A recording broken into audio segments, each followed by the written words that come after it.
Corruption ایک ناسور ہے جس نے ہمارے اداروں کو کوکلا بنا کے رکھا ہے۔ اپنے ضلع کو کرپشن سے پاک کر کے دم لیں گے۔ کرپشن انسانی ضمیر کو مردہ بنا دیتا ہے۔ ان خیالات کا اظہار گزشتہ روز ضلعی جرگہال میں اینٹی کرپشن ڈے کی مناسبت سے منعقدہ سیمینار سے خطاب کرتے ہوئے additional deputy commissioner Lower Dir Ashfaq Ahmad, assistant commissioner Timergara Muhammad Shah Jamil Khan, anti corruption کے فوکل پرسن AAC پہت افتخار، PMO تیمرگرہ پرویز اختر، DAO اسد خان اور اینٹی کرپشن تیمرگرہ سرکل کے آفیسر اسرار محمد نے خطاب کرتے ہوئے کیا، جبکہ اس موقع پر لوئر دیر کے مختلف سرکاری محکموں کے افسران اور اہلکار بڑی تعداد میں موجود تھے۔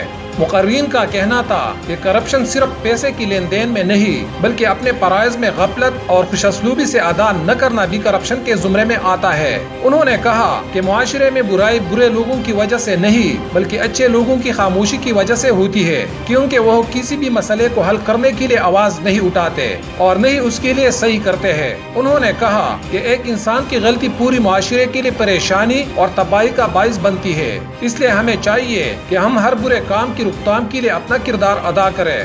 سیمینار کے اختتام پر ایڈیشنل ڈپٹی کمشنر لوئر دیر کی دفتر سے بالم بٹ چوک تک آگاہی واک کا اہتمام بھی کیا گیا۔ نواب بادشاہ، دیر اپڈیٹس، لوئر دیر۔